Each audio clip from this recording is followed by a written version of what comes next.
எல்லாருக்கும் வணக்கங்க. இப்போ வந்து நம்ம பஃபட் அமெரிக்கன் எக்ஸ்பிரஸ் அந்த கம்பெனியோடைய ஷேர்ஸ கொஞ்சம் கொஞ்சமா வாங்க ஆரம்பிச்சிருக்காருங்க.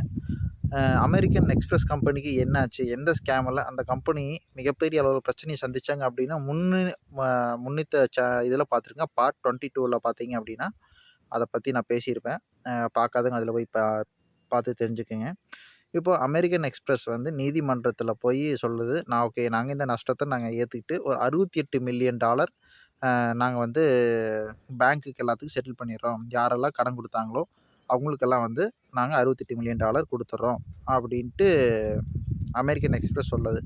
பஃபட் என்ன நெனச்சாருன்னா, இதுதான் சரியான வழிமுறை.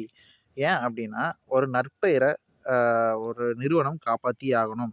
இந்த $68,000,000 அப்படிங்கிறது அ அமெரிக்கன் எக்ஸ்பிரஸ்க்கு ஒரு பெரிய தொகை கிடையாது.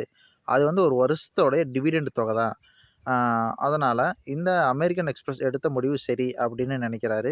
ஆனா, அதே சமயம் வந்து சில பங்குதாரர்கள் என்ன சொல்றாங்க அப்படின்னா, அமெரிக்கன் எக்ஸ்பிரஸோட பங்குதாரர்கள் என்ன சொல்றாங்கன்னா, இல்ல நிறுவனம் எந்த தப்புமே செய்யல. நாம எதுக்காக போய் பெனால்டி கட்டணும்? அப்படிங்கிற மாரி எதிர்ப்பு தெரிவிக்கிறாங்க. ஆனா, பஃபட் என்ன நினைச்சாருன்னா, அமெரிக்கன் எக்ஸ்பிரஸுக்கு ஆதரவா நாம போய் களத்துல இறங்கி சாட்சி சொல்லணும் அப்படின்ட்டு நினைக்கிறாருங்க.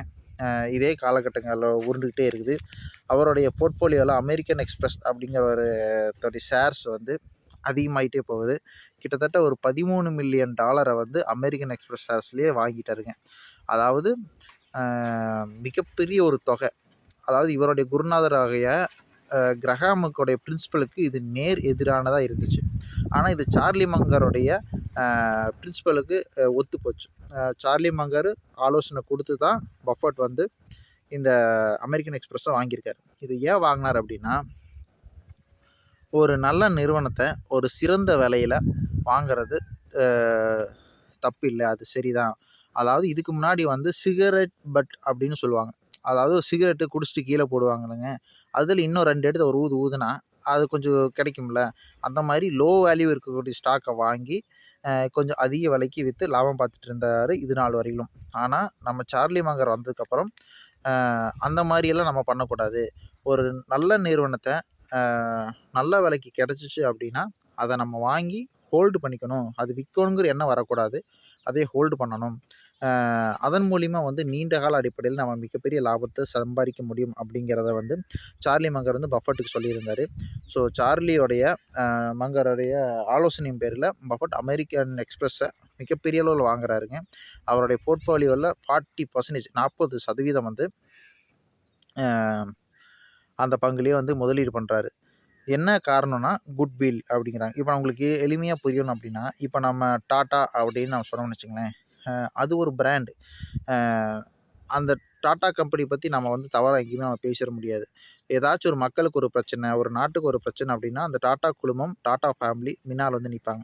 நம்ம எடுத்துக்காட்டுக்கு இப்ப நம்ம வந்து ஆப்பரேஷன் சிந்தூர் நடந்தப்பவும் சரி, கொரோனா காலகட்டங்களிலும் சரி, டாட்டா ஃபேமிலி முன்னால நின்னு இந்திய அரசாங்கத்துக்கு என்ன வேணுமோ செஞ்சாங்க. இப்ப கூட வந்து ரீசென்ட்டா பார்த்தோம்னா, நம்ம ஏர் இந்தியா வந்து கிராஷ் ஆச்சு இல்லைங்களா? கிராஷ் ஆன உடனே வந்து அதில பயணம் செய்த பயணிகளுக்கு அத்தனை பேருக்கு நாங்க இழப்பீடு தர தயாராக இருக்கிறோம். என்னென்ன இழப்பீடு அப்படிங்கிறது முதல்லயே அறிக்கை அறிவிச்சுட்டாங்க. இதுதான் வந்து ஒரு குட்வில். இதுவே நம்ம வந்து கிங்ஃபிஷர் அப்படின்னு நாம பேர கேட்டாலே நமக்கு யார் ஞாபகம் வருது? விஜய் மல்லையா. நாட்ட ஏமாத்திட்டு, நாட்ல கடன பண்ணி வச்சுட்டு ஊர விட்டு ஓடி போனவர். இல்லைங்களா? இதே எஸ் பேங்க் அப்படின்னு எடுத்துட்டோம்னா, அது ஒரு திவாலான பேங்க். இதுவே நம்ம ஊரு கோயம்புத்தூர் சாந்தி கீஸ் எடுத்துட்டோம் அப்படின்னா, நம்ம அந்த கம்பெனி எப்படி இருக்குன்னே தெரியாது. ஆனா சாந்தி கீஸ் அப்படின்னு நம்ம பேர கேட்டாலே அதோடைய குட்வில் நமக்கு தெரியுது இல்லைங்களா? ஏன்னா அவங்க என்ன ப்ராடக்ட் பண்றாங்க, என்ன பண்றாங்கன்னு பெருசா கூட தெரியாது. ஆனா அந்த கோயம்புத்தூர் சுத்தி இருக்கிற மக்களுக்கு வந்து சாந்தி கீஸ்னா என்னன்னு தெரியும். அதோடைய குட்வில் அப்படிங்கிறது ஒரு மிகப்பெரிய ஒரு விஷயம். இதத்தான் வந்து வாரன் பஃபட் ஒரு நிறுவனத்தோட குட்வில்ல பார்க்கணும் அப்படின்னு சொல்றாரு. அதே வந்து ஷேர் ஹோல்டர்ஸ் மீட்டிங் அந்த வருஷத்துல மிகப்பெரிய அளவுல வந்து லாபத்த வந்து சம்பாதிச்சு குடுக்குறாருங்க. அப்ப சொல்லும்போது ஷேர் ஹோல்டர்ஸ் மீட்டிங்ல என்ன சொல்றாருன்னா, நீங்க வந்து தொடர்ந்து அடுத்தடுத்த வருடங்கள் வந்து நீங்க இது மாரி லாபத்த எதிர்பார்க்கக் கூடாது.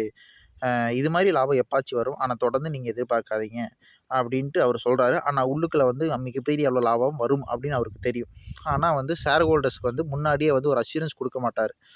ஏன்னா பங்குச் சந்தையில பொறுத்தவரை ஏற்ற இறக்கங்களுக்கு சம்மந்தப்பட்டது. நாளைக்கு ஃபெயிலியர் ஆச்சு அப்டின்னா, இது வந்து மக்களுடைய மனசு புண்படும்.